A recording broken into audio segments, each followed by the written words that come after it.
नमस्कार दोस्तों, हमारे इस नए विश्लेषण में बहुत बहुत स्वागत है। आज हम जिस कहानी पर गहराई से चर्चा करने वाले हैं वो सिर्फ एक पुरानी लोक कथा नहीं है। हम बात कर रहे हैं एक बेहद ही शानदार क्लासिक कहानी के बारे में। आज के हमारे इस पूरे विश्लेषण का मुख्य फोकस है श्याम की ईमानदारी और जादुई गाय की कहानी की सीख और मुख्य बिंदु। हम अक्सर सोचते हैं कि क्या सच में हमारे अच्छे कर्मों का कोई सीधा नतीजा निकलता है। तो चलिए बिना किसी देरी के इस दिलचस्प सफर में गोता लगाते हैं और समझते हैं कि कैसे अटूट ईमानदारी और करुणा इंसान की किस्मत को पूरी तरह बदल कर रख सकती है। कहानी शुरू करने से पहले ही एक बहुत ही बड़ा और प्रासंगिक सवाल उठता है। क्या सच्ची ईमानदारी और दयालुता का फल आज के इस दौर में भी मिलता है? ये एक ऐसा सवाल है जो हर जमाने में इंसानी समाज के लिए बहुत ही महत्वपूर्ण रहा है। इस पूरे विश्लेषण के दौरान हम यही तो ढूंढने निकले हैं।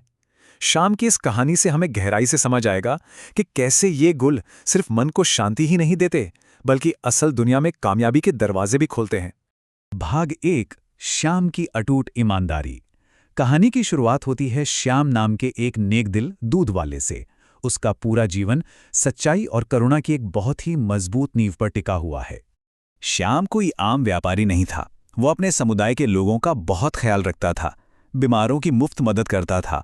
उसका व्यापारिक दर्शन बहुत ही स्पष्ट था और ये ध्यान देने वाली बात है, गाय ही मेरी दौलत है, ना एक बूंद पानी ना मिलावट।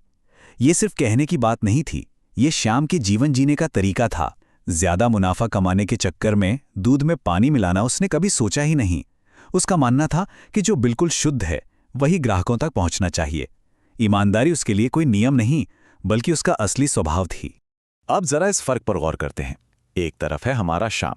उसका दूध इतना शुद्ध था कि ग्राहकों की लंबी लाइन लगी रहती थी। पूरा गांव उसे चाहता था। वहीं दूसरी तरफ गांव का ही एक और दूध वाला था जो बिल्कुल बेईमान था। दूध में जम के पानी मिलाता था। नतीजा, उसके पास कोई नहीं आता था और वो बस श्याम की कामयाबी से हर वक्त जलता रहता था। ये बात एकदम साफ कर देती है कि कैसे सच्चाई और निष्ठा अपने आप लोगों का भरोसा जीत लेती है और बेईमानी आखिरकार सिर्फ और सिर्फ जलन और नाकामी की तरफ ले जाती है। अब बढ़ते हैं कहानी के अगले पड़ाव की तरफ। भाग 2, तूफान और सच्ची दयालुता। यहां से कहानी में एक नया और रोमांचक मोड़ आता है। दूध की मांग इतनी बढ़ गई थी कि श्याम को एक नई गाय खरीदने का फैसला करना पड़ा। लेकिन फिर अचानक जो हुआ वो हैरान करने वाला था। नई गाय और बछड़ा खरीदकर जब वो घर लौट रहा था, तभी एक बहुत ही भयंकर तूफान आ गया। उस सफरा तफरी में वो छोटा सा बछड़ा कहीं पीछे छूट गया और गायब हो गया। घर पहुंचने पर जब श्याम को ये पता चला तो बिना अपनी जान की परवाह किए वो उस तूफान भरे जंगल में वापस लौट गया। वो किसी भी हाल में उस मासूम जानवर को मरने के लिए नहीं छोड़ सकता था।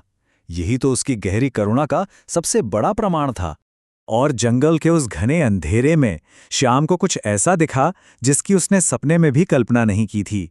वहां एक रहस्यमयी जंगली गाय खड़ी थी जो तूफान के बीच श्याम के उस खोए हुए बछड़े की पूरी ताकत से हिफाजत कर रही थी। ये देखकर श्याम का दिल भर आया। उसे लगा कि अगर इस जंगली गाय ने उसके बछड़े की जान बचाई है तो ये उसका भी नैतिक फर्ज बनता है कि वो इस जंगली गाय को अपने साथ घर ले जाए और उसे आसरा दे। चलिए अब देखते हैं तीसरा भाग, जादुई गाय का वरदान। ये वो पल है जहां सब कुछ जादुई तरीके से बदल जाता है। घर आए मेहमानों के लिए जब श्याम ने इस नई गाय का दूध निकालना शुरू किया तो एक चमत्कार हुआ। इस पूरी प्रक्रिया को समझना बहुत दिलचस्प है। पहला कदम, जैसे ही दूध निकालना शुरू हुआ, दूसरा कदम, दूध का एक अनंत प्रवाह शुरू हो गया। बाल्टियां भरने लगी पर दूध था कि रुकने का नाम ही नहीं ले रहा था। तीसरा कदम, घबराकर श्याम ने गाय को आदेश दिया, बंद हो जा। और चौथा कदम, दूध बहना तुरंत बंद हो गया। श्याम और उसकी पत्नी राधा समझ गए कि यह कोई आम गाय नहीं, बल्कि स्वयं पौराणिक कामधेनु है जो उनकी आवाज सुनकर अनंत दूध दे सकती है। इस जादुई गाय ने श्याम की आजीविका रातों रात बदल दी। दूध के वितरण और आमदनी में एक जबरदस्त उछाल आया। इस असीमित दूध की वजह से श्याम ने गांव में कई और दुकानें खोल लीं और एक बड़ा पक्का घर भी बना लिया। एक तरह से ये पूरे ब्रह्मांड का अपना तरीका था श्याम को उसकी उस दयालुता का इनाम देने का जो उसने उस तूफान वाली रात दिखाई थी। अब आमतौर पर क्या होता है, इतनी दौलत आने पर कोई भी लालच में पड़ सकता है, लेकिन यहीं पर आती है समझदारी या प्रूडेंस की असली पहचान। राधा और श्याम आपस में बात करते हैं और तय करते हैं कि वे इस धन को लालच का जरिया नहीं बनने देंगे। वे इस पर नियंत्रण रखेंगे और इसे लक्ष्मी जी का आशीर्वाद मानेंगे। उन्होंने बहुत ही समझदारी से लालच के इस जाल को पूरी तरह काट दिया। कहानी अब अपने सबसे रोमांचक मोड़ यानी क्लाइमैक्स पर पहुंच चुकी है। चौथा भाग, चोरी और क्षमा का महत्व। करुणा की एक और बहुत बड़ी परीक्षा अभी बाकी थी। रात में तबेले से अचानक गाय के जोर जोर से रंभाने की आवाज आती है। कोई उस कामधेनु को चुराने की कोशिश कर रहा था।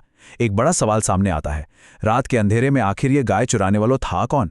जब श्याम भागकर वहां पहुंचा और चोर को पकड़ा तो सच्चाई बेहद चौंकाने वाली थी। वो चोर कोई और नहीं बल्कि हरिया था, वही हरिया जिसे श्याम ने बड़े दिल से अपने तबेले की देखभाल के लिए काम पर रखा था। हरिया और श्याम के बीच का यह अंतर हम सबके लिए एक बहुत बड़ी सीख है। हरिया की मजबूरी पर गौर करें तो पाएंगे कि उसने अपनी बहन की शादी के लिए कर्जा लिया था और अब कर्ज देने वाले उसे मारने की धमकियां दे रहे थे। इसी डर से उसने ये गलत रास्ता चुना। पर इसके उलट श्याम की महानता सामने आती है। उसे सजा देने या पुलिस के हवाले करने के बजाय श्याम ने उसे पूरी तरह माफ कर दिया, यहां तक कि उसका सारा कर्ज चुकाने के लिए उसे पैसे भी दिए। सच में ये करुणा और सहानुभूति की एक ऐसी मिसाल है जो हर किसी के बस की बात नहीं। और अब हम आ गए हैं इस विश्लेषण के आखिरी पड़ाव पर। पांचवा भाग, कहानी की मुख्य सीख। यहां एक पुराना किरदार बूढ़ी अम्मा सरस्वती वापस आती हैं एक बहुत बड़े रहस्य के साथ। सरस्वती अम्मा ने जो खुलासा किया वो बिल्कुल साफ था। उन्होंने कहा, ये जादुई गाय तुम्हारे उन्हीं पुण्य कर्मों का सीधा फल है। अम्मा ने बताया कि वो खुद एक दिव्य रूप थीं और उन्होंने ही वो गाय शाम को भेंट की थी। पर क्यों? क्योंकि उस भयंकर तूफान में शाम ने बिना अपनी जान की परवाह किए उस मासूम बछड़े की जान बचाई थी। ये इस बात की पक्की मोहर है कि कोई भी निस्वार्थ काम कभी बेकार नहीं जाता। तो इस विश्लेषण को समेटते हुए आइए श्याम की ईमानदारी और जादुई गाय की कहानी की सीख और मुख्य बिंदु पर एक नजर डालते हैं। पहला, अटूट ईमानदारी एक ऐसा अटूट विश्वास बनाती है जिसे कोई हिला नहीं सकता। दूसरा, सच्ची दयालुता को ब्रह्मांड किसी न किसी रूप में जरूर लौटाता है। तीसरा, दौलत को हमेशा समझदारी से संभालना चाहिए, लालच से नहीं। और चौथा, सबसे अहम बिंदु, क्षमा करना या माफ कर देना एक महान चरित्र की सबसे बड़ी पहचान है। श्याम का पूरा आचरण एक बेहतर और नैतिक समाज बनाने के लिए एक परफेक्ट मॉडल है। आखिरी में एक बहुत ही गहरा सवाल छोड़कर जाते हैं। अगला नेक इंसान कौन होगा जिसे ये जादुई गाय मिलेगी? बूढ़ी अम्मा के मार्गदर्शन में श्याम अब अपनी दौलत से बेरोजगारों को काम दे रहा है और साथ ही एक ऐसे सच्चे इंसान की तलाश में है जिसे वो ये जादुई गाय सौंप सके। ये एक ऐसा सवाल है जो हम सबको खुद के अंदर झांकने पर मजबूर करता है कि क्या हमारे अंदर वो ईमानदारी और करुणा बाकी है? आज के इस विश्लेषण में बस इतना ही। उम्मीद है इस चर्चा ने सोचने पर मजबूर जरूर किया होगा। ऐसे ही और दिलचस्प और ज्ञानवर्धक विश्लेषणों के लिए जुड़े रहिए।